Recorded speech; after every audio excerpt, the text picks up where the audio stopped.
जय जगन्नाथ समस्त को मोर प्रणाम।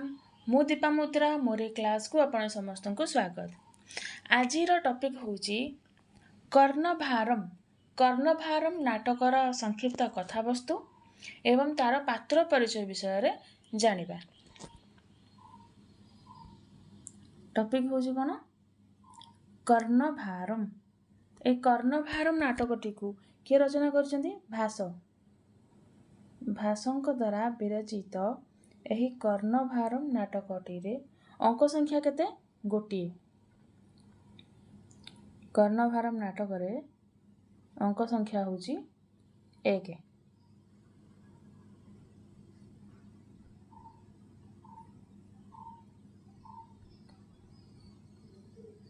अंक संख्या होची केते गोटी।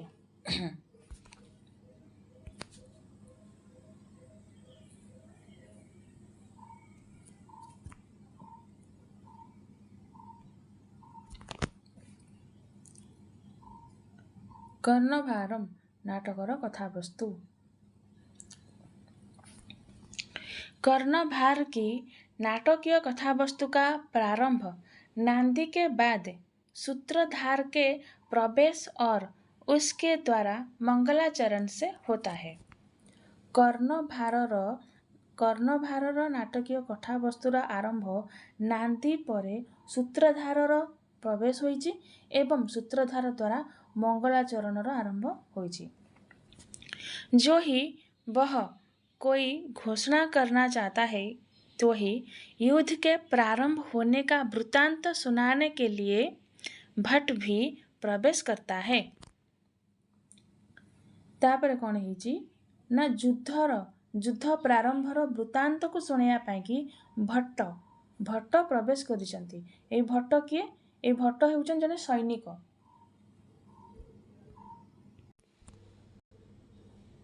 ए भट्ट होउछि किए? ए भट्ट होउछि जने सिपाही। एही युद्धर प्रारंभर वृत्तांत को सुनाया पाई ए भट्ट जे जने सिपाही अटे से ही प्रवेश करिछि। वह कर्ण से दुर्योधन की आज्ञा से यह निवेदन करना चाहता है कि पांडवों की सेना अर्जुन को आगे कर बढ़ रही है और उनके सैनिक सिंहनाद कर रहे हैं। सही भट्ट कहूची कि से कर्ण आ दुर्योधन ठारो आज्ञा नहीं कि निवेदन करुछि कि पांडव मानकर सेना अर्जुन को छाड़िकी आगो को बढ़ी चली और तांकर सैनिक माने सिंहनाद करुछन्ते। उनके युद्ध के आह्वान को सुनकर नागकेतु झंड पर हाथी के चिन्ह वाले दुर्योधन भी युद्ध के लिए प्रस्थान कर चुके हैं। सही पांडव मानकर युद्धर आह्वान को सुनिकी दुर्योधन मध्य युद्ध पाई प्रस्थान करिसंती। उसी समय भट्ट को शल्य के साथ युद्ध वेश में अपने भवन से निकलते हुए कर्ण दिखाई पड़ते हैं। सही समय रे भट्ट किए से सिपाही से भट्ट को कौन देखा पड़ुछि? भट्ट को कौन देखा जाउछि ना शल्यंक सहित। शल्य किए? शल्य होउचंती कर्णंकर सारथी। ए जो महाभारत युद्ध रे कर्णंकर सारथी होउचंती एही शल्य। ए शल्य के ये शल्य होउचंती मद्र देशर राजा। मद्र देशर राजा होउचंती शल्य आउ यही युद्ध रे एही शल्य राजा कहार कर्णंकर सारथी अटंती। एही भट्ट कौन देखुचंती ना शल्यंक सहित युद्ध बेशरे कर्ण निज भवनरू बाहरिबार भट्ट देखुचंती। अत्यंत पराक्रमी कर्ण इस समय अद्भुतपूर्व मानसिक व्यथा से संतप्त से जान पड़ते हैं। आ भट्ट कौन कहउचंती ना जेउ समय रे कर्ण एई शैल्य राजा सहित युद्ध करने निज भवन बाहर सही समय सी अत्यंत पराक्रमी आउ भितर अद्भुतपूर्व मानसिक व्यथार संतप्त देखा पाउछंती किए भट्ट।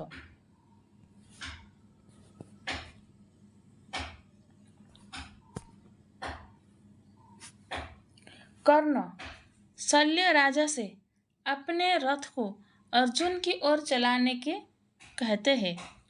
कर्ण एई शल्य राजा को कौन कहउछन्ति कहीं कर्णंकर सारथी किए एई शल्य राजा। तेणु कर्ण शल्य राजा को कहउछन्ति कि आमर रथ को अर्जुन आड़ को नहीं जाओ, अर्जुन रथ जो अच्छी से आड़ को आमर रथ को नहीं जाओ बोली कर्ण शल्य राजा को कहउछन्ति। फिर उन्होंने यह सोचा कि इस युद्ध के समय में हमारे मन में वैधुर्य क्यों कर आ रहा है। पुणी कर्ण कहउछन्ति कि कर्ण चिंता करुछन्ति कि एही युद्ध समय रे मो मनरे कहीं एपरी हताश भाव सृष्टि होउछि। मैं तो क्रोध यमराज के भांति पराक्रमी हूँ।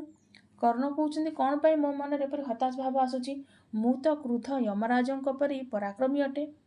और बड़े दुख की बात है कि पहले कुंती से उत्पन्न होकर फिर राधा के पुत्र के नाम से संसार में प्रसिद्ध हुआ। सेठू कर्ण कहउछन्ति कि गोटे दुखर कथा है यही किचे कि मु कुंती ठारू उत्पन्न होइछि, मु कुंती पुत्र अटे। कुंती ठारू पुत्र उत्पन्न हेबा परे मध्य राधांकर पुत्र भावरे मु संसार रे प्रसिद्ध हेली। कर्ण कहउछन्ति कि बड़ दुखर कथा जे मु कुंती ठारू उत्पन्न होइछि किंतु संसार रे मु राधांकर पुत्र भावरे प्रसिद्ध हेली।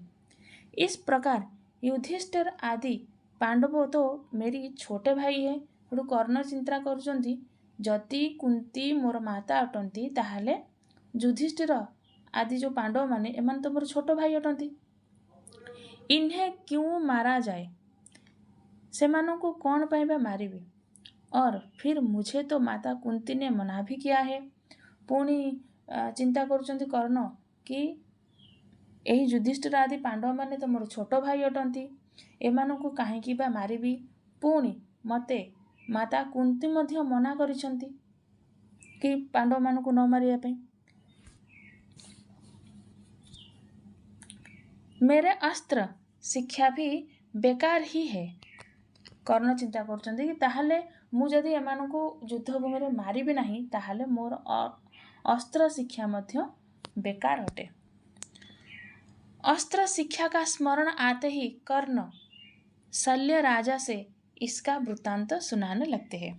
जते बेले एही अस्त्र शिक्षा कथा तांको मनरे आसीची, कर्णंको मनरे जते बेले अस्त्र शिक्षा कथा आसीची तो सही अस्त्र शिक्षार स्मरण आसे असु ही सी ये जो शल्य राजा को बा निजर सारथी शल्य राजा को से किपरि अस्त्र शिक्षा करथिले सेही वृत्तांत को सुनाउछन्ति कि मु किपरि भाबरे अस्त्र शिक्षा करिछि सेही वृत्तांत को कर्ण शल्य राजा को सुनाउछन्ति। कौन सुनाउछन्ति कहउछन्ति कर्ण कहउछन्ति पहले मैं महर्षि जमदग्नि के पुत्र परशुराम के पास अस्त्र विद्या सीखने के लिए गया। कर्ण कहउछन्ति कर्ण शल्य राजा बा तांकर कर्णंकर सारथी शल्य राजा को कहउछन्ति कि मु प्रथमे महर्षि जमदग्निंकर पुत्र परशुरामंक पाखकू अस्त्र विद्या शिक्षा करिया पई कि गली। क्षत्रिय जाति के विनाशक मुनिवर परशुराम के पास पहुंचकर जब मैं उन्हें प्रणाम कर एक और खड़ा हो गया तब मुझे खड़ा देखकर उन्होंने पूछा तुम कौन हो और तुम्हारे आगमन का क्या प्रयोजन है। कर्ण कहउछन्ति शल्य राजा को कि सही क्षत्रिय जातिर विनाशक मुनिवर परशुराम होउछन्ति क्षत्रिय जातिर विनाशक। कर्ण कहउछन्ति शल्य राजा को कि सही क्षत्रिय जातिर विनाशक परशुराम को पाखरे मु पहुँचिकी तांको प्रणाम कली और तांको आगरे मु छिड़ा हेली। आ जते बेले मु तांको आगरे छिड़ा हेली तो परशुराम मते प्रश्न करुछन्ति बा पचारुछन्ति कि तुमे किए बा तुम आगमनर प्रयोजन कौन। जब मैंने संपूर्ण अस्त्रों की शिक्षा प्राप्त करने की इच्छा व्यक्त की तब उन्होंने कहा कि मैं केवल ब्राह्मण को ही उपदेश करता हूँ, क्षत्रिय को नहीं। से समय कर्ण से शल्य राजा को कहते कि मु जेतेबेले परशुराम निकट में पहुँचीगली आंकु कहली कि मु आपण ठारू अस्त्र शिक्षा करने चाहूँगी बा अस्त्र चलेबा शिक्षा करने को चाहूँगी अस्त्र शिक्षा करने चाहूँगी से समय परशुराम मत उत्तर देले कि मु केवल ब्राह्मण मानक ही सिखाऊँ क्षत्रिय मानक सिखाऊ नहीं। तब मैं तो क्षत्रिय नहीं हूँ ऐसा कहकर मैंने शिक्षा प्राप्त करना शुरू कर दिया। तापरे कर्ण कौन कही परशुराम को कि जितेबाला परशुराम कहते कि मु क्षत्रिय मानक अस्त्र शिक्षा देना केवल ब्राह्मण मानक ही मु शिक्षा दूची। तो सही समय कर्ण मिछुटारे कहीदेले मिथ्या कहले कि मु क्षत्रिय नुहे एपरी कहीकि से परशुराम ठारू अस्त्र शिक्षा प्राप्त कले। मिथ्या वचन कहीकि से अस्त्र शिक्षा प्राप्त कले। फिर कुछ समय बीत जाने पर एक दिन फल मूल समीधा कुश और कुसुम लेने के लिए जाने वाले गुरुजी के साथ मैं भी वन को चला पड़ा। कर्ण शैल राजा को कहते कि मु तो परशुराम को मिछ कहीकि मु क्षत्रिय नुहे बोली मिछ कथा कहीकि मु अस्त्र शिक्षा करथाए।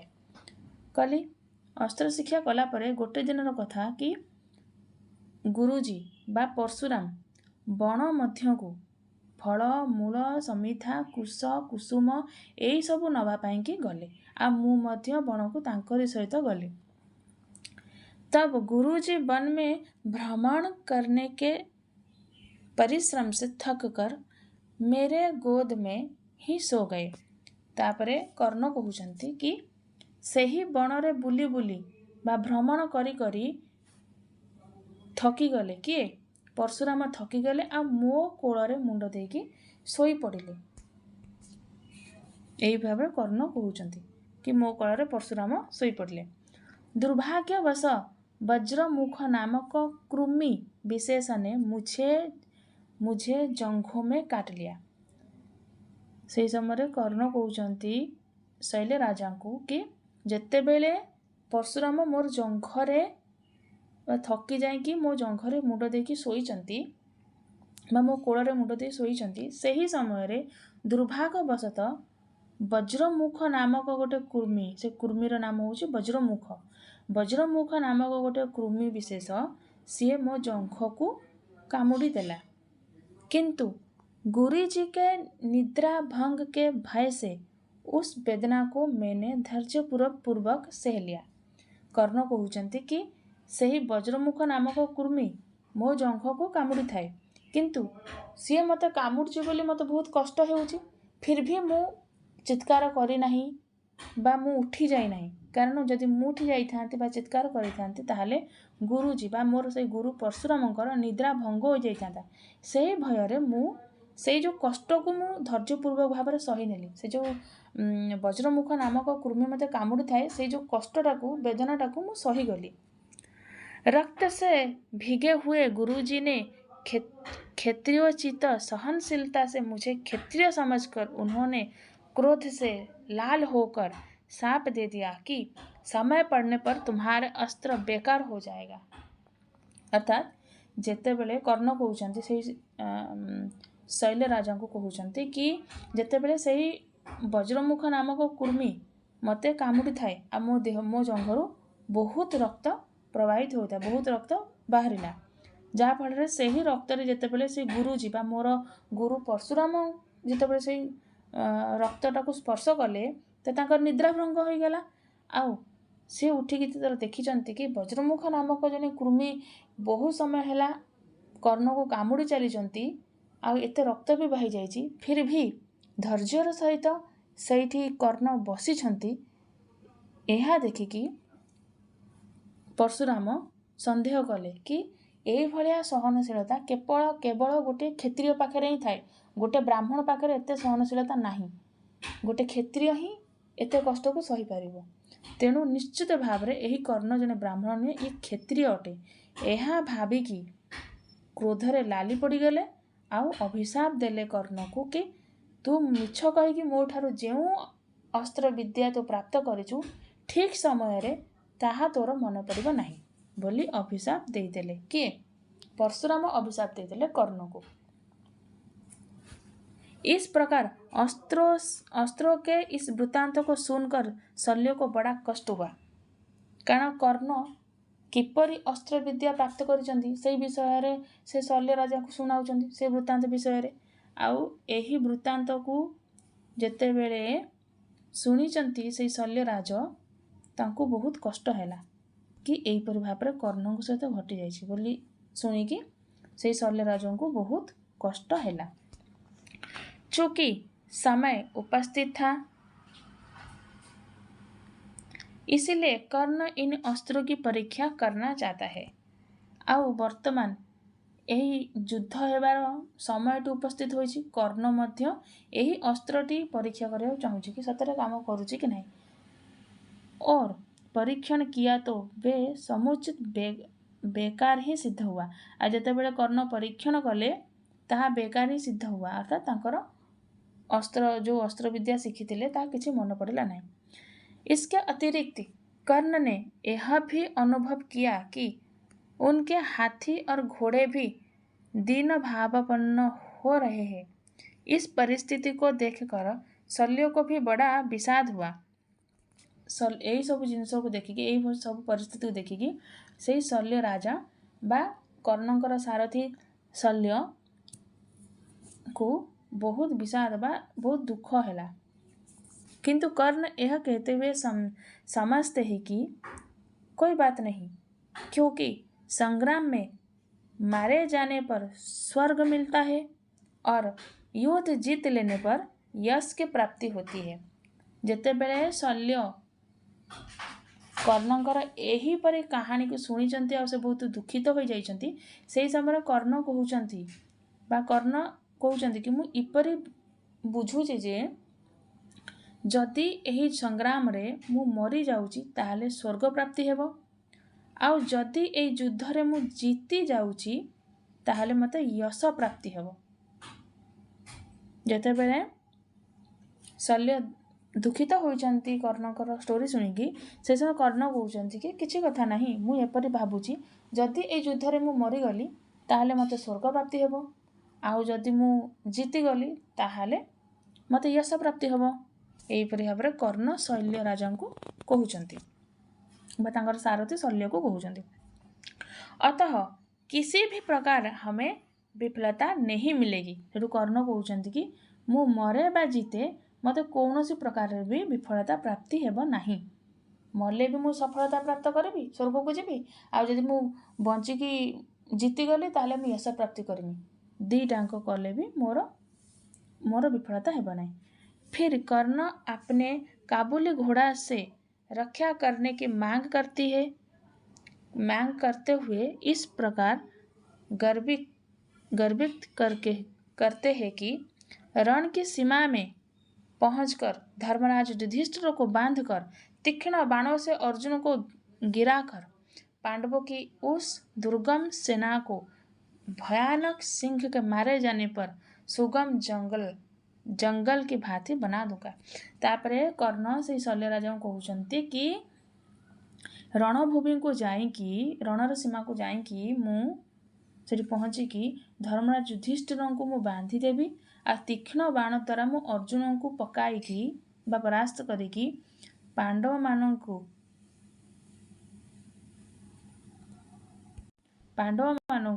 मु परास्त करदेवी। जेपरी भयानक सिंह मरीजा परे जंगलटी सुगम परि देखा जाई थाए सेहीपरि भावरे मु सेमानंकु परास्त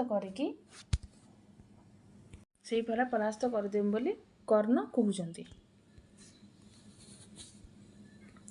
इसके बाद से कर्ण शल्य के साथ युद्ध भूमि में जहाँ अर्जुन थे उधर की ओर बढ़ते हैं। तभी नेपथ्य से कुछ शब्द सा सुनाई पड़ता है, हे कर्ण मैं बहुत बड़ी भिक्षा मांगता हूँ। जेते बेले यही सब कथबार्ता कर्ण निजर अस्त्र शिक्षा किपरि भाବରେ କରିଥିଲେ ताहार वृत्तांत शल्य राजा को सुनाई देइचंती। बा निजर सारथी शल्य को शुणई देइचंती।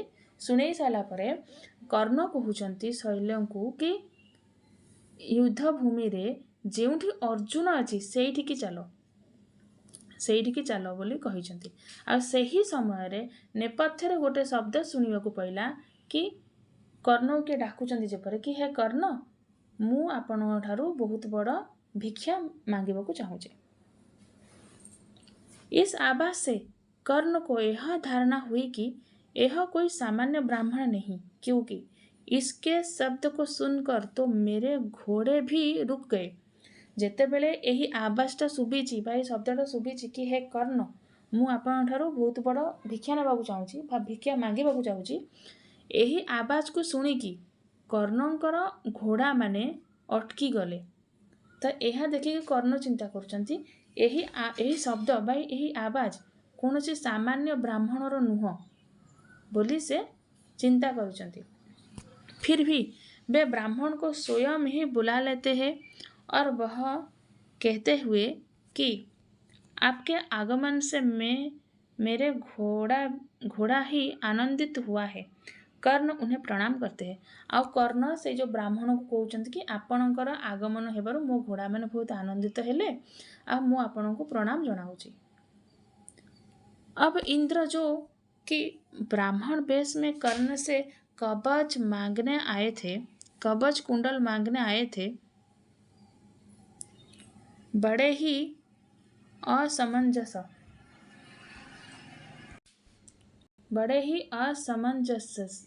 में फंस जाते हैं कि इन्हें कौन सा आशीर्वाद दिया जाए।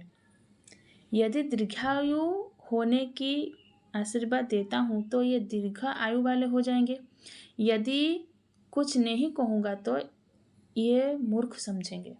ଯେତେବେଳେ ନେପଥ୍ୟରେ ଏଇ ବ୍ରାହ୍ମଣ ଜଣକ ଆବାଜ ଦେଇଛନ୍ତି କି କର୍ଣ୍ଣଙ୍କୁ କି ହେ କର୍ଣ୍ଣ, ମୁଁ ଆପଣଙ୍କ ଠାରୁ ଗୋଟେ ବଡ଼ ଭିକ୍ଷା ମାଗିବାକୁ ଚାହୁଁଛି, ସେହି ସମୟରେ କର୍ଣ୍ଣ ରୋକି ଯାଇଛନ୍ତି ଏବଂ ସେହି ବ୍ରାହ୍ମଣଙ୍କୁ ପ୍ରଣାମ କରିଛନ୍ତି।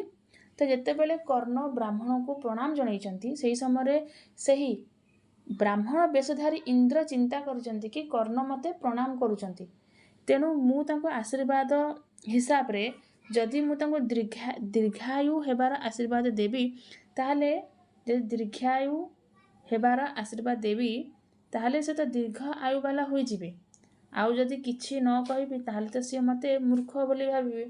ଏହା ଚିନ୍ତା କରିଛନ୍ତି इंद्र। फिर भी इंद्र ने हिमालय और सागर के समान यशस्वी हो जाओ ऐसे आशीर्वाद कर दिया। तापरे ଏହା ଚିନ୍ତା କରିକି इंद्र କ'ଣ କଲେ ନା ସେ आशीर्वाद देले କ'ଣ ନା हिमालय ଆଉ सागर समान यशस्वी हो जाओ बोली आशीर्वाद देले। यह सुनकर कर्ण को कुछ भी प्रतिपत्ति हुई, अतः उन्होंने कहा, भगवान आपने दीर्घायु होने का आशीर्वाद नहीं किया अथवा यही उपयुक्त था। सेठू कर्ण से ब्राह्मण को कहउचंती, इंद्र वेशधारी ब्राह्मण को कहउचंती कि आपण मत हे भगवान आपण मते दीर्घ आयु हेबार आशीर्वाद देले नहीं, आउ हिमालय और सागर समान यशस्वी हो बोली आशीर्वाद देल। हो यह उपयुक्त अटे। एहीपरि भाव कर्ण कहिसंती से ब्राह्मण को।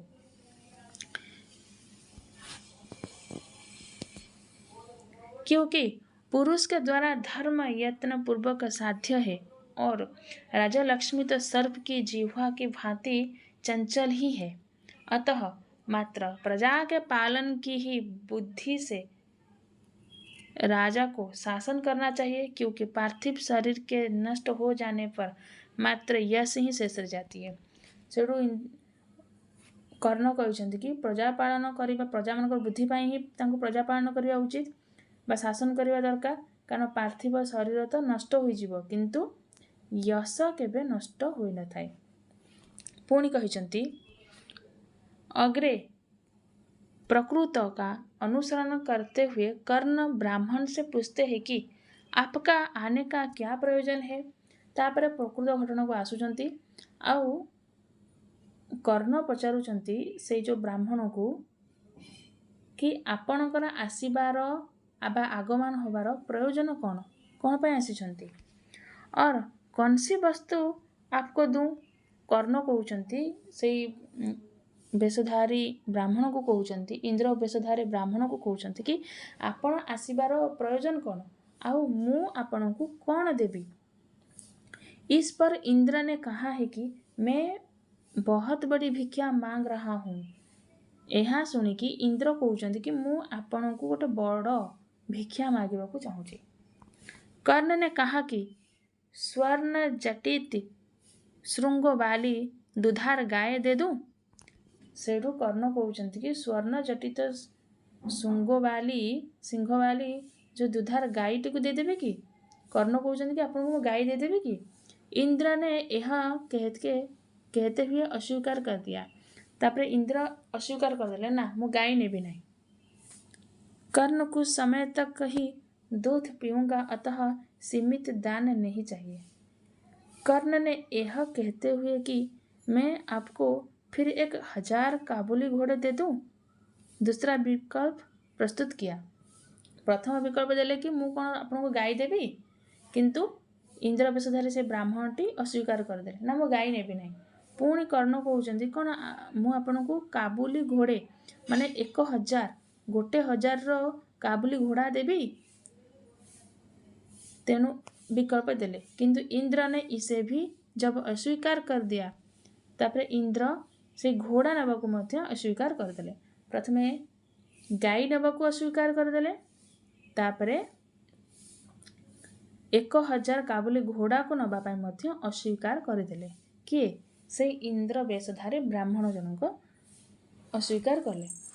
पुणी कर्ण कौन कले ना कर्ण हाथियों के झुंड अतुल स्वर्ण समस्त पृथ्वी अग्निष्टोम याग का फल और यहाँ तक कि वे अपना सिर भी देने के लिए तैयार हो गए। सेठू कर्ण जिते देखिले कि गाई घोड़ा नबा को मना करुचंती बा अस्वीकार करुचंती सेठू कर्ण कहिले कि हाथी अतुल स्वर्ण ना समस्त पृथ्वी ना अग्निष्टोम यागर फल अग्निष्टोम यज्ञर फल ए सब नेबाकू चाहूच ना जदि कहब ताहाले मु मोर मुंड सिर बा मोर मुंड को देवा पाई मध्य मुंड को काटिक देवा पाई मध्य राजी अछि बोली कर्ण से ब्राह्मण को कहउचंती। फिर भी जब ब्राह्मण बेशधारी इंद्र को संतोष न हुआ तो अंत में वे देव और दानवों से भी उभेद्य कवच को अपने कुंडलों के साथ देने को तैयार हो गए। सेठू जेते बेले ए हाथी अतुल स्वर्ण समस्त पृथ्वी अग्निष्टम यज्ञर फल या फिर निजर मुंड काटिक देवाई मध्य से राजी हो गले कर्ण। फिर भी ब्राह्मण असंतुष्ट हेले संतोष हेले नहीं एसबू नापाई कि सही समय कर्ण कहउचंती कि मु मोर कवच कुंडल देवाई मध्य कवच आ कुंडल देवाई मध्य राजी अछि। लास्ट रे कर्ण कहले कौन ना मु मो कवच कुंडल दान करने मध्य राजी अछि। कौन नबाकू चाहूचंती कहतु बोली कर्ण से ब्राह्मण बेशधारी इंद्र को कहउचंती।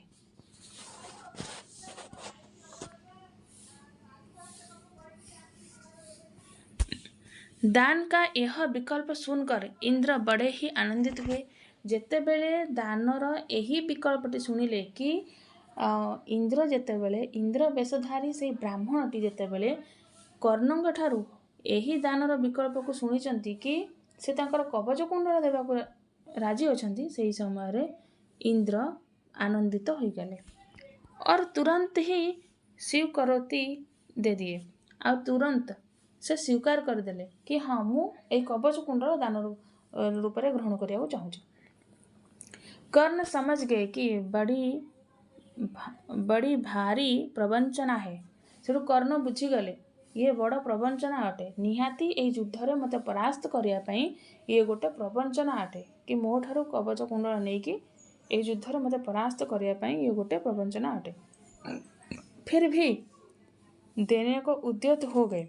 फिर भी ए सब जानिबा परे मध्य कर्ण निजर कवच कुंडल देवाई कि उद्यत हेले और इस पर शल्य ने उन्हें जब रोका तो वे यह कहते हुए उन्हें चुप कराते हैं कि हे शल्यराज, समय बीतने पर उपार्जित विद्या भी भूल जाती है और दृढ़ भूत वाले वृक्ष भी गिर जाते हैं और तथा सरोवर का जल भी गर्मी के आने पर सूख जाता है, किंतु हवन आदि किया हुआ पदार्थ अथवा दान में दी हुई वस्तु जो कि तो रहती है।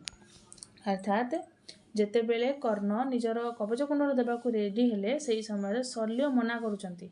तांकर जो सारथी थिले शल्य सीए मना करुचंती। जेतेबेले मना कले सेही समय कर्ण तांकु कहउचंती कि हे शल्यराज, एमिति समय आसे उपार्जित विद्या मध्य आमे भूली जाती, मने पड़ेनी। आ एमिति समय भी आसे कि दृढ़भूत वाला वृक्ष जेते शक्त वृक्ष हेले मध्य से उपुड़ी जाइए। आ एमिति समय मध्य आसे गरम जोगु सरोवर जल मध्य सुखी जाइए, किंतु हवन करा जाइथिबा पदार्थ आउ दान दिया जाइथिबा वस्तु जेमिति को सेमिति रही थाए। सबो जिनिस समय आसले परिवर्तन हो नष्ट हो, किंतु हवन रु प्राप्त होता पदार्थ आउ दान करा वस्तुटा जेमिति को सेमिति ही रही थाए बोली कर्ण बुझेकी कहउचंती से तांकर सारथी शल्य को। अर्थात पुण्य ही स्थायी है। कर्ण कहउचंती पुण्य ही स्थायी अटे, अतः हे ब्राह्मण इसे ले लो। ऐसा कहते हुए कर्ण ने शरीर से काटकर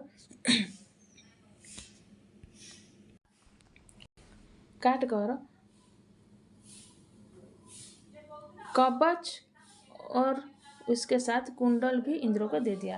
तापरे कर्ण शल्यराज को निजर सारथी शल्यराज को बुझाई देकी से कौन कले ना से ब्राह्मण को कहउचंती कि हे ब्राह्मण उच्चारण करके से निजर कवच और कुंडल को निज शरीर काटिकी तांकु दान रूप में देदेले।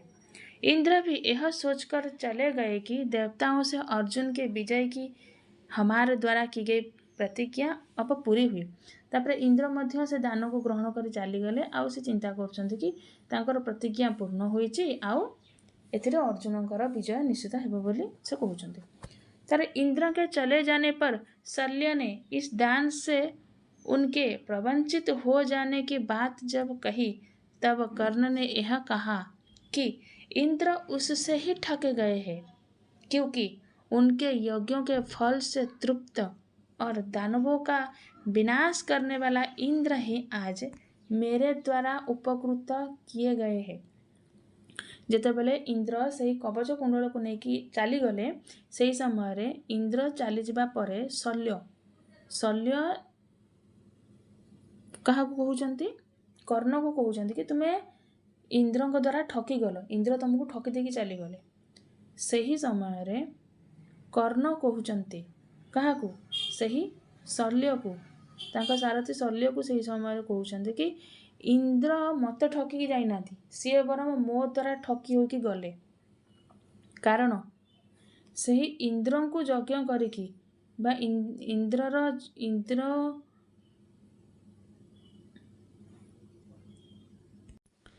इंद्र को यज्ञ करिकी फल पाइकी तृप्त होता मानव आउ से इंद्र द्वारा दानवों विनाश करने वाला बा दानवों को विनाश करने वाला से इंद्र आज मो द्वारा उपकृत होइछंती। जी समस्त को उपकृत करुले सी आज मो द्वारा उपकृत होइछंती, तेणु सी मत ठकी नाथी बर मो द्वारा ठकी होइकी जाइछंती बोली कर्ण कहिछंती तांकर सारथी शल्य को।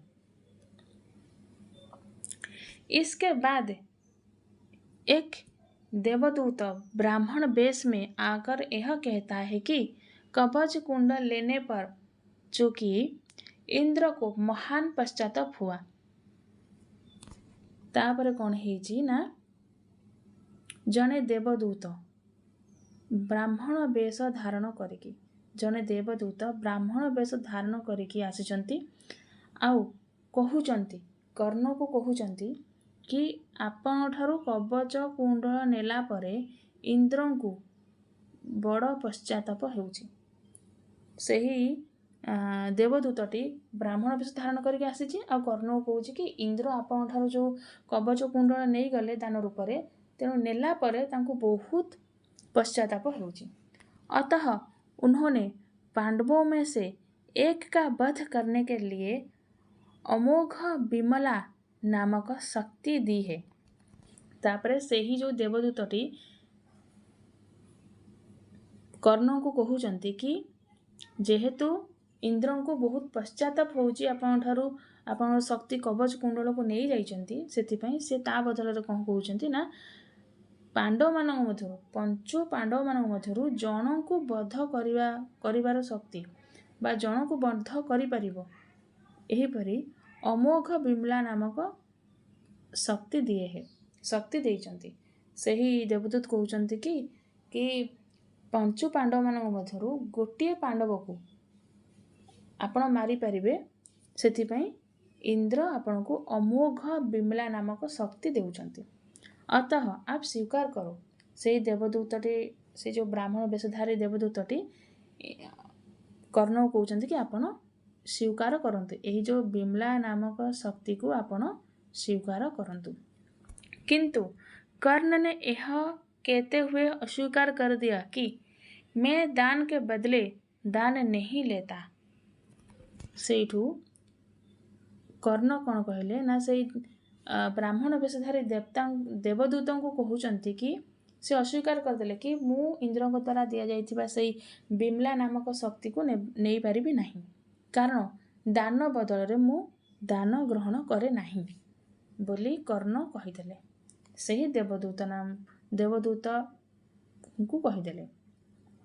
तापरे से देवदूत कहले, से ब्राह्मण वेशधारी देवदूत कहले कि देवदूत ने कहा कि क्या ब्राह्मण वचन से भी नहीं ले सकते। सेठू से देवदूत जनक कहूँ कारण से ब्राह्मण वेश धारण करके आसी, तेणु से कहूँ कि कौन ब्राह्मणकर वचन शुणिकी तुम नेब नहीं।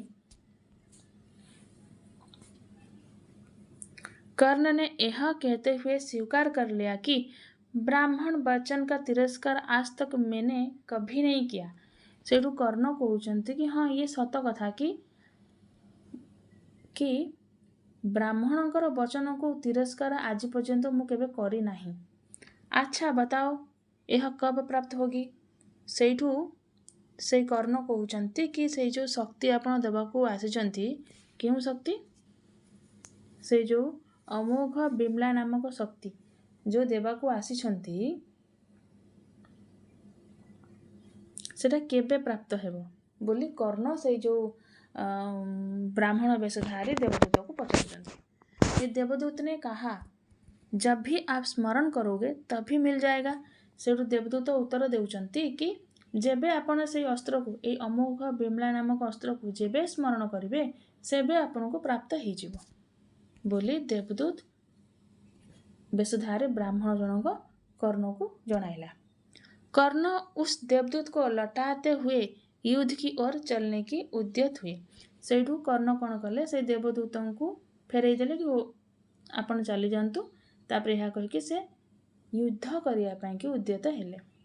उन्हें कुछ शब्द सा सुनाई दिया। तापरे किसी गोटे शब्द सुनने को मिलला। फिर उन्होंने सोचा कि यह प्रलयंकर शंख ध्वनि कृष्ण की अथवा अर्जुन की है। जेतेबेले कर्ण युद्ध करने बाहर से समय गोटे शब्द शुभागला, शंखध्वनि शुभागला। तेणु कर्ण चिंता करुचंती कि यही प्रलयंकर शंखध्वनिटा हुए तो कृष्णंकर हेतिबो नहले अर्जुनंकर हेतिबो बोली कर्ण चिंता करुचंती।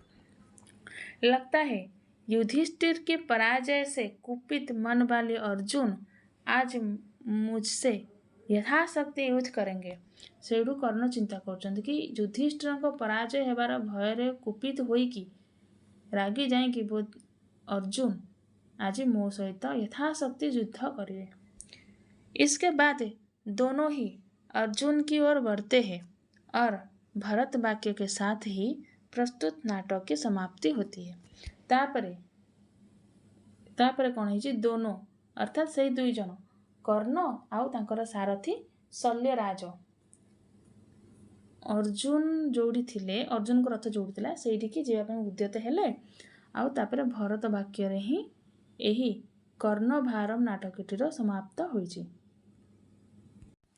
एही कथावस्तुर मुख्य एई सारांशटीर मुख्य कथावस्तु होछि कि किपरि भाबरे इंद्र ब्राह्मण वेश धारण करिकी आसिकी कर्णंग ठारू तांकर कवच कुंडल को छलनापूर्वक भाबरे नहीं जाइछन्ति सेही विषय रे वर्णना करा जाइछि।